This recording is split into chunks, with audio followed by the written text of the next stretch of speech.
આજે આપણે આયોડિનવાળા મીઠા માટે વાત કરીશું. કારણ કે ઘણા દર્દીઓ અમારા આવે છે, તેઓને જ્યારે અમે વાત કરીએ છીએ તો તેઓ એમ કહે કે અમે તો સિંધવ મીઠું જ વાપરીએ છીએ, પિંક સોલ્ટ જ વાપરીએ છીએ, અમે તો આયોડિનવાળું નથી વાપરતા. કોઈ તો આખું મીઠું જ વાપરતા હોય છે. તો હવે આપણે સમજવાની વાત છે કે આયોડિન એ આપણા ગળામાં એક ગ્રંથિ છે થાઇરોઇડ નામની, એ ગ્રંથિના યોગ્ય કામ કરવા માટે જરૂરી છે.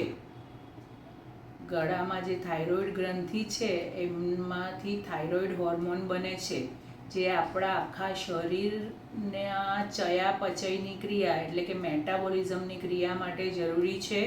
આપણા શરીરના દરેકે દરેક કોષોમાં મેટાબોલિઝમ માટે થાઇરોઇડ હોર્મોન બહુ જ મહત્ત્વનો ભાગ ભજવે છે. અને આયોડિન એ એક એવું માઇક્રો મિનરલ્સ, માઇક્રો એલિમેન્ટ્સ જેની જરૂર છે આપણે માટે બહુ ઓછા પ્રમાણમાં, છતાં પણ એ આપણને વેજીટેરિયન ડાયટમાંથી મળવાની શક્યતા ઓછી થઈ જાય છે.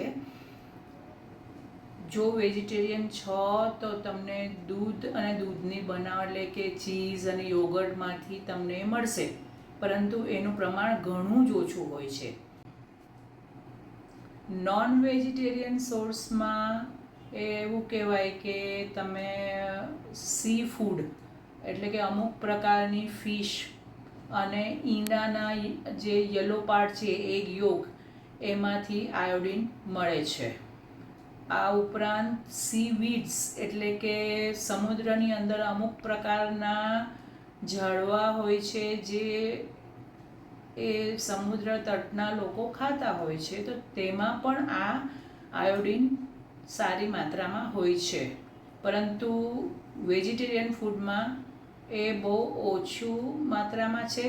અને નોન વેજીટેરિયન હશે તો પણ જે શેલ ફિશ તથા અન્ય ફિશ લોકો રોજ ખાતા ના હોય ને બધી ફિશમાંથી નથી મળતું આયોડાઇઝ સોલ્ટ, અમુક અમુક ટ્યુના કે એવી પ્રકારની ફિશમાંથી જ એ વધારે મળે છે.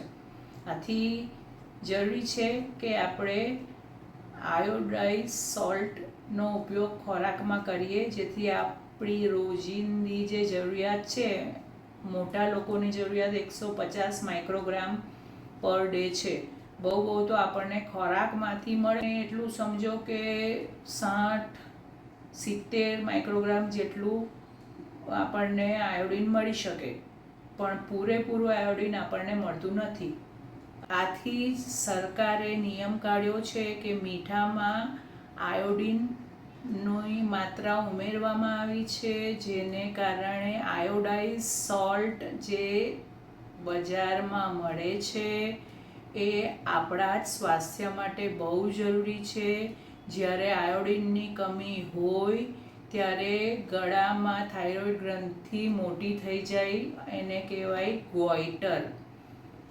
બીજું વસ્તુ કે જ્યારે આયોડિનની માત્રા ગર્ભાવસ્થામાં ઓછી હોય તો બાળક પણ મંદ બુદ્ધિનું અવતરે, બાળકનો આઈક્યુ ઓછો હોય, મેન્ટલ ડેવલપમેન્ટ ને ત્યાર પછી એનો પ્રોગ્રેસ જે ચાલે છે, દોડે છે, ભાગે છે, એ બધી એક્ટિવિટી પણ એની એટલી સરસ રહેતી નથી.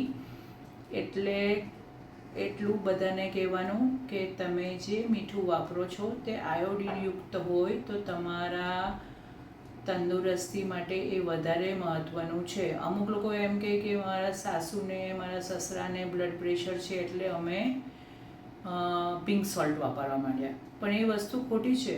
કારણ કે ઉલટાનું પિંક સોલ્ટમાં તો સોડિયમનું પ્રમાણ વધારે છે નોર્મલ આયોડાઇઝ સોલ્ટ છે એના કરતાં. એટલે પ્રેશરવાળાને, હાર્ટ પ્રોબ્લેમવાળાને બિલકુલ પેલું મીઠું નહીં ચાલશે તમારું સિંધવ કે પિંક સોલ્ટ, કારણ કે એમાં તો સોડિયમનું પ્રમાણ હજુ વધારે છે.